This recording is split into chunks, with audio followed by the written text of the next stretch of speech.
हरे कृष्णा। संजय जी कहते हैं, महाराज, तदंतर पांडुपुत्र युधिष्ठिर और भीमसेन ने द्रोण पुत्र अश्वत्थामा को चारों ओर से घेर लिया। ये देखकर द्रोणाचार्य की सेना से घिरे हुए राजा दुर्योधन ने भी रणभूमि में पांडवों पर आक्रमण किया। महाराज, कायरों का भय बढ़ाने वाला घोर युद्ध होने लगा। क्रोध में भरे हुए भीमसेन ने अम्बलष्ट, मालव, वंग, शिबी, त्रिगर्त देश के योद्धाओं को मृत्यु के लोक में भेज दिया। अभिशा और शूरसेन देश के रणदुर्दम क्षत्रियों को भी काट काट कर भीमसेन ने वहां की भूमि को खून से कीचड़मयी बना दिया। राजन, इसी प्रकार किरीटधारी अर्जुन ने अपने पैने बाणों द्वारा योद्धेय, पर्वतीय, मद्रक और मालव योद्धाओं को भी मृत्यु के लोक का पथिक बना दिया। अनायास ही दूर तक जाने वाले उनके नाराजों की गहरी चोट खाकर दो दांत वाले हाथी दो शिखरों वाले पर्वतों के समान पृथ्वी पर गिर पड़ते थे। हाथियों के शुड़दंड कटकर इधर उधर तड़पते हुए ऐसे प्रतीत हो रहे थे मानो सर्प चल रहे हों। उनके द्वारा आच्छादित हुई वहां की भूमि अद्भुत शोभा पा रही थी। प्रलय काल में सूर्य और चंद्रमा आदि ग्रहों से व्याप्त हुए द्युलोक की जैसी शोभा होती है, उसी प्रकार इधर उधर फेंके पड़े हुए राजाओं के सुवर्ण चित्रित छत्रों द्वारा उस रणभूमि की शोभा हो रही थी। लाल घोड़ों वाले द्रोणाचार्य के रथ के समीप मार डालो, निर्भय होकर प्रहार करो, बाणों से बींद डालो, टुकड़े टुकड़े कर दो इत्यादि भयंकर शब्द सुनाई पड़ते थे। जैसे दुर्जय महावायु मेघों को छिन्न भिन्न कर देती है, उसी प्रकार अत्यंत क्रोध में भरे हुए द्रोणाचार्य ने वाव्यास्त्र के द्वारा युद्ध में समस्त शत्रुओं को तहस नहस कर डाला। द्रोणाचार्य की मार खाकर भीमसेन और महात्मा अर्जुन के देखते देखते पांचाल सैनिक भय के मारे भागने लगे। तत्पश्चात अर्जुन और भीमसेन विशाल रथ समूह से युक्त भारी सेना साथ लेकर सहसा द्रोणाचार्य की ओर लौट पड़े। अर्जुन ने द्रोणाचार्य की सेना पर दक्षिण पार्श्व से और भीमसेन ने बाएं पार्श्व से अपने बाण समूहों की भारी वर्षा आरंभ कर दी। महाराज, उस समय महातेजस्वी पांचालों, सृंजयों, मत्स्यों और सोमकों ने भी उन दोनों के मार्ग का अनुसरण किया। राजन, इस प्रकार प्रहार करने में कुशल आपके पुत्र के श्रेष्ठ रथी भी विशाल सेना के साथ द्रोणाचार्य के रथ के समीप जा पहुंचे। उस समय किरीटधारी अर्जुन के द्वारा मारी जाती हुई कौरवी सेना अंधकार और निद्रा दोनों से पीड़ित होकर पुनः भागने लगी। महाराज, द्रोणाचार्य ने तथा स्वयं आपके पुत्र ने भी उन्हें बहुतेरा रोका, तथापि उस समय आपके सैनिक रोके ना जा सके। पांडुपुत्र अर्जुन के बाणों से विदीर्ण होती हुई वह विशाल सेना उस तिमिराच्छन्न जगत में सब और भागने लगी। महाराज, कुछ नरेश जो सैकड़ों की संख्या में थे, अपने वाहनों को वहीं छोड़कर भय से व्याकुल होकर सब और भाग गए। संजय कहते हैं, राजन, सोमदत्त को अपना विशाल धनुष हिलाते देखकर सात्यकी ने अपने सारथी से कहा, मुझे सोमदत्त के पास ले चलो। सूत, आज रणभूमि में अपने महाबली शत्रु सोमदत्त का वध किए बिना मैं पीछे नहीं हटूंगा, मेरी ये बात सत्य है। तब सारथी ने शंख के समान श्वेत वर्ण वाले तथा संपूर्ण शब्दों का अतिक्रमण करने वाले मन के समान वेगशाली सिंगी घोड़ों को रणभूमि में आगे बढ़ाया। राजन, मन और वायु के समान वेगशाली वे घोड़े युयुधान को उसी प्रकार ले जाने लगे जैसे पूर्व काल में दैत्य वध के लिए उद्दत देवराज इंद्र को उनके घोड़े लेकर गए थे। वेगशाली सात्यकी को रणभूमि में अपनी ओर आते देख महाबाहु सोमदत्त बिना किसी घबराहट के उनकी ओर लौट पड़े। वर्षा करने वाले मेघ की भांति बाण समूहों की वृष्टि करते हुए सोमदत्त ने जैसे बादल सूर्य को ढक लेता है, उसी प्रकार शिनीपौत्र सात्यकी को आच्छादित कर दिया। भरत श्रेष्ठ उस सम्रांगण में संभ्रमित रहित सात्यकी ने अपने बाण समूहों द्वारा सब ओर से कुरु प्रवर सोमदत्त को आच्छादित कर दिया। कुरुकुल और विष्णुवंश के यश बढ़ाने वाले उन दोनों वीरों के अंग खून से लथपथ हो रहे थे। नेत्रों से वो एक दूसरे को जलाते हुए प्रतीत हो रहे थे। रथमंडल में के मार्ग पर विचरते हुए वे दोनों शत्रु मर्दन वीर वर्षा करने वाले बादलों के समान भयंकर रूप धारण किए हुए थे।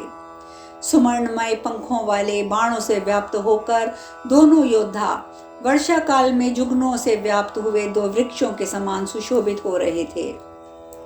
उन दोनों महारथियों के सारे अंग उन बाणों से उद्वासित हो रहे थे, इसीलिए वे दोनों रण क्षेत्र में उल्काओं से प्रकाशित एवं क्रोध में भरे हुए दो हाथियों के समान दिखाई देते थे।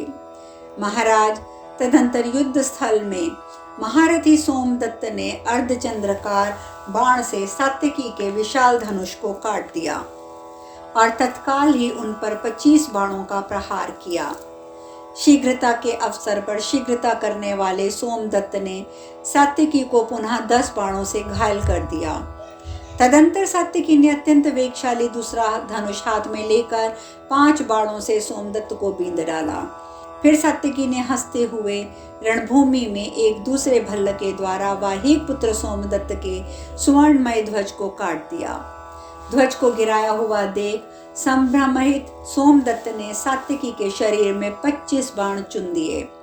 तब रण क्षेत्र में कुपित हुए सात्विकी ने भी तीखे शूरप द्वारा धनुर्धर सोमदत्त के धनुष को काट दिया।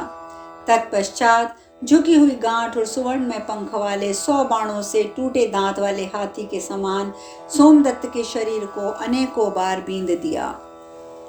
इसके बाद महारथी महाबली सोमदत्त ने दूसरा धनुष लेकर सात्विकी के ऊपर बाणों की वर्षा आरंभ की। उस समय उस युद्ध में क्रुद्ध हुए सात्विकी ने सोमदत्त को गहरी चोट पहुंचाई और सोमदत्त ने भी सात्विकी को पीड़ित किया। उस समय भीमसेन ने सात्विकी की सहायता के लिए सोमदत्त को 10 बाण मारे। इससे सोमदत्त तनिक भी घबराहट में नहीं आए। उन्होंने भी तीखे बाणों से भीमसेन को पीड़ित कर दिया। तत्पश्चात सात्विकी की ओर से भीमसेन ने सोमदत्त की छाती को लक्ष्य करके एक नूतन सुदृढ़ एवं भयंकर परिक छोड़ा।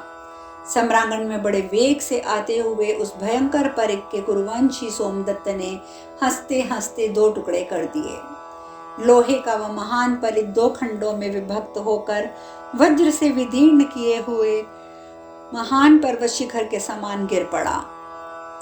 पुरुषिनी प्रवर सात्विकी ने हंसते हुए झुकी गांठ वाले फल से पुनः सोमदत्त पर आक्रमण किया और सोमदत्त के सारथी का सिर धड़ से अलग कर दिया। तत्पश्चात सात्वतवंशी सात्विकी ने प्रज्वलित पावक के समान एक महाभयंकर स्वर्ण में पंख शिला पर तेज किया हुआ बाण सोमदत्त पर छोड़ा।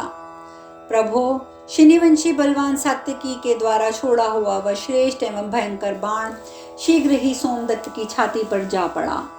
महाराज, सात्विकी के चलाए हुए उस बाण से अत्यंत घायल होकर महाबाहु सोमदत्त पृथ्वी पर गिर पड़े और मर गए। सोमदत्त को मारा गया देखकर आपके बहुसंख्यक महारथी बाणों की भारी वृष्टि करते हुए सात्विकी पर टूट पड़े। महाराज, उस समय सात्विकी को बाणों द्वारा आच्छादित होते देख युधिष्ठिर और अन्य पांडवों ने समस्त प्रभद्रकों सहित विशाल सेना के साथ द्रोणाचार्य की सेना पर धावा किया।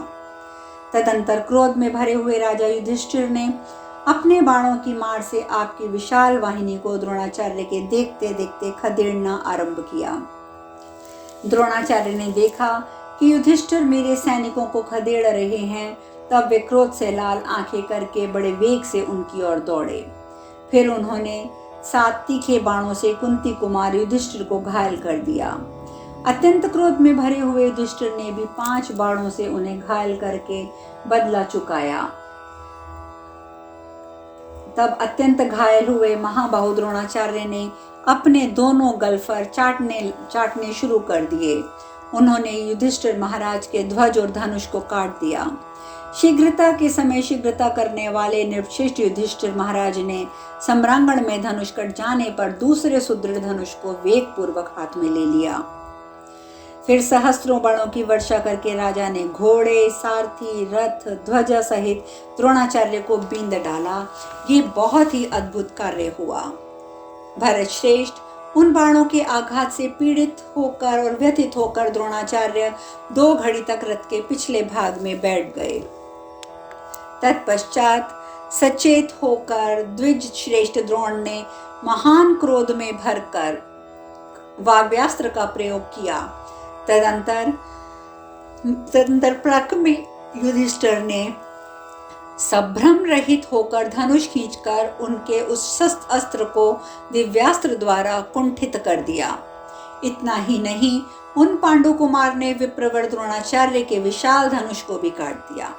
फिर क्षत्रियों का मार मर्दन करने वाले द्रोणाचार्य ने दूसरा धनुष हाथ में ले लिया। तदंतर वसुदेव भगवान श्री कृष्ण ने कुंती पुत्र युधिष्ठिर से कहा, महाबाहु युधिष्ठिर, मैं तुमसे जो कह रहा हूँ उसे सुनो।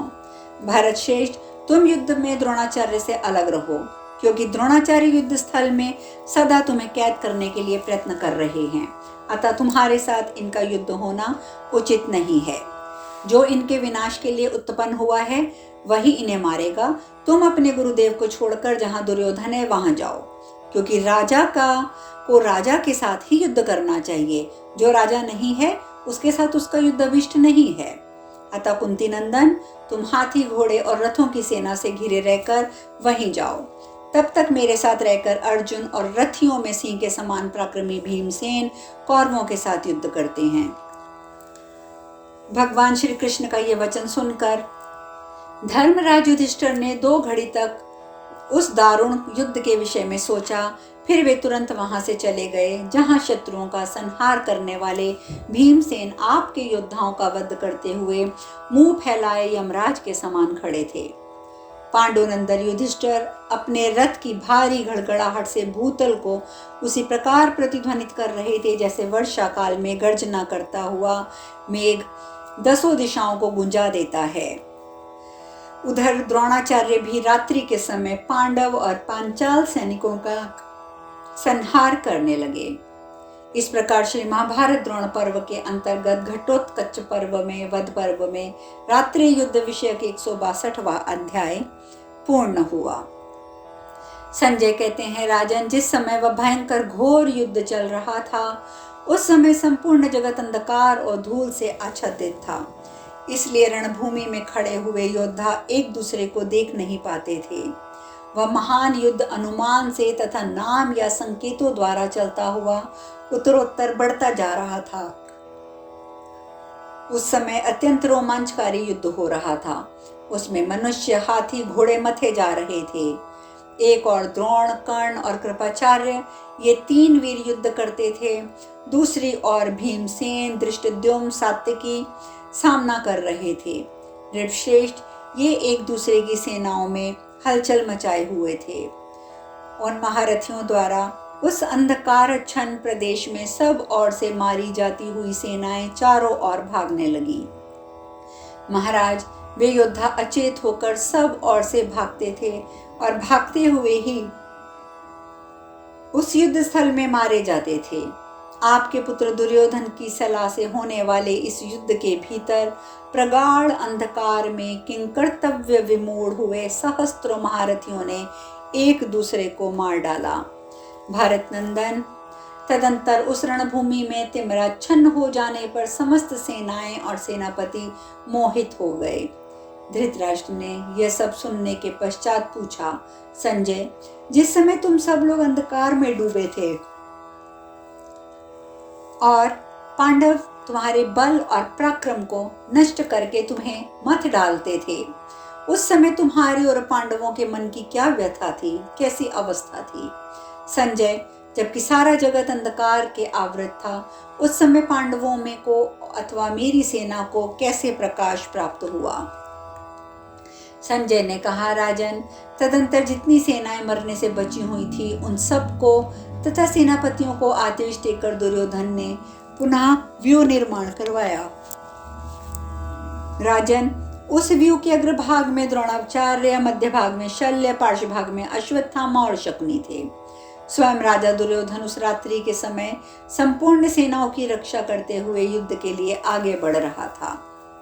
उस समय दुर्योधन ने समस्त पैदल सैनिकों से सांत्वनापूर्ण वचनों में कहा, वीरों, तुम सब लोग उत्तम आयुध छोड़कर अपने हाथों में जलती हुई मशालें ले लो। नृपश्रेष्ठ दुर्योधन की आज्ञा पाकर पैदल सिपाहियों ने बड़े हर्ष के साथ हाथों में मशालें ले ली। आकाश में खड़े हुए देवता, ऋषि, गंधर्व, देवर्षि, विद्याधर, अप्सराओं के समूह, नाग, यक्ष, सर्प और किन्नर आदि ने प्रसन्न होकर दोनों हाथों में प्रदीप ले लिए।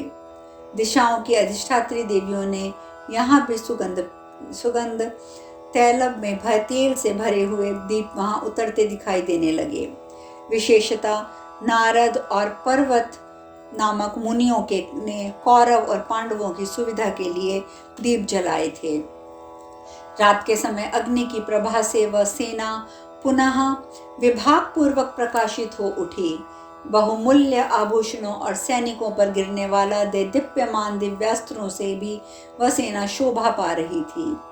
एक एक रथ के पास 5-5 मशालें थी। प्रत्येक हाथी के साथ 3-3 प्रदीप जलते थे। प्रत्येक घोड़े के साथ एक महाप्रदीप की व्यवस्था की गई थी।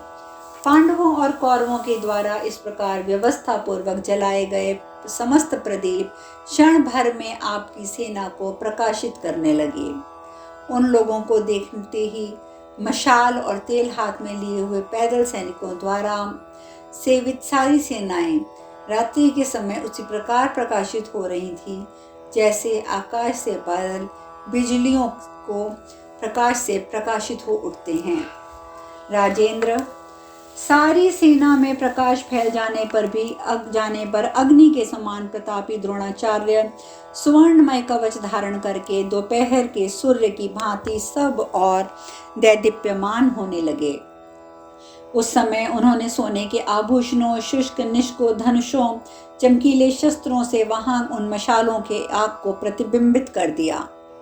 अजी, मरकुल नंदन वहां जो गदाएं, शैक्य, चमकीले परेख तथा रथ शक्तियां घुमाई जा रही थी, वे मानो पुनः पुनः बहुत से नूतन प्रदीप प्रकट कर रही थी।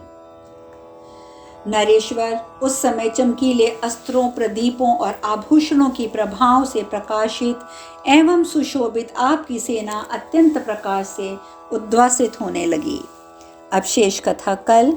हरे कृष्णा।